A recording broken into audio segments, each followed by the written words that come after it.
Good evening and welcome to Georgia 12 tonight. I'm 12th District Republican Congressional Candidate John Stone, talking with you about the major issues facing our district and our nation this evening.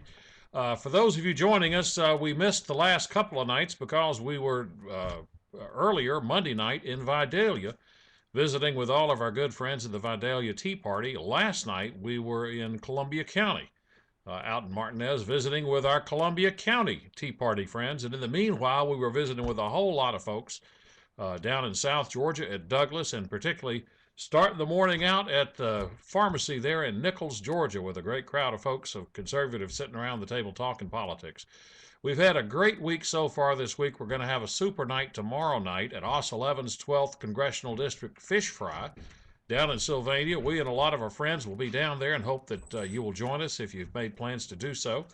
It'll be a great opportunity to see everybody in our 12th district, all the state house and senate folks and a lot of other people. So we'll hopefully see you tomorrow night if you're going to that event.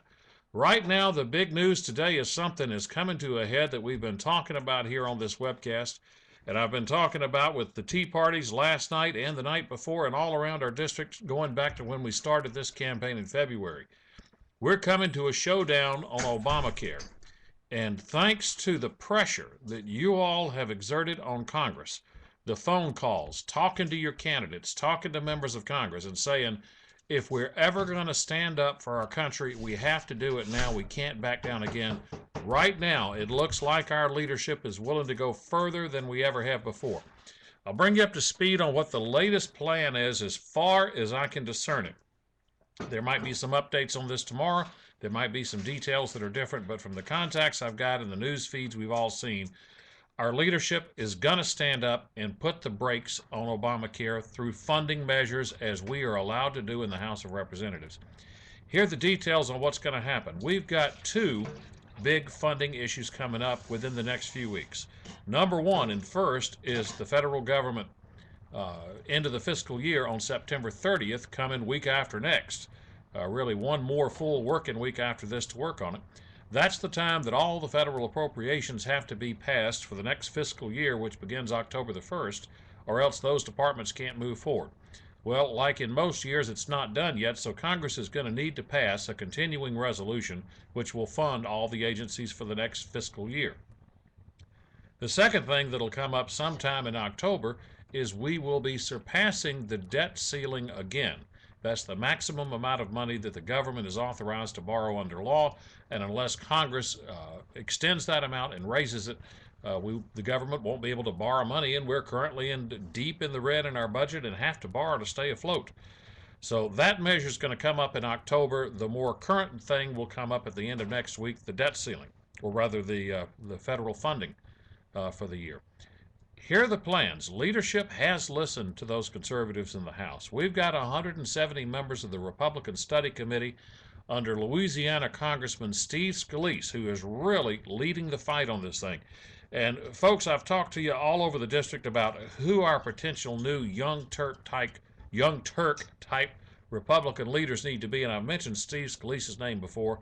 There are plenty of others, but he's certainly showing good mettle in leading this fight and pushing for this direction. Here's what the House is looking to do. When we pass, perhaps tomorrow, maybe Friday, a new continuing resolution to continue funding the federal government in fiscal year 2014, they're going to attach to it a provision to defund Obamacare.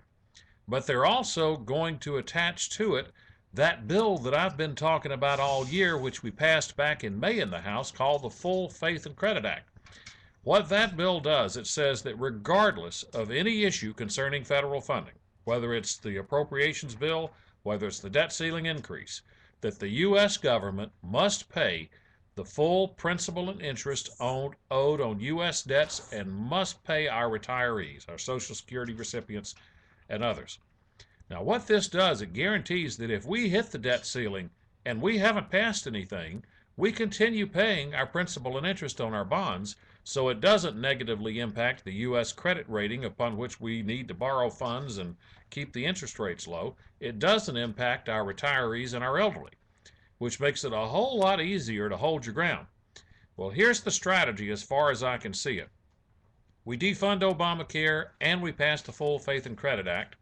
as part of the September 30th fiscal year end. We expect the Senate to kick out the defunding Obamacare, but we will not stand for them kicking out the Full Faith and Credit Act. There's no reason to kick it out. If defunding Obamacare is eventually surrendered on that point sometime next week, then the Full Faith and Credit Act remains in that bill, and there's very little way for the Democrats to argue themselves out of that bill because it does a good thing. It preserves, again, our ability to pay our principal and interest on our debts, and it preserves our payment to our Social Security recipients. So when that's passed into law, then in the next 2 weeks we'll go into the debate over the debt ceiling increase.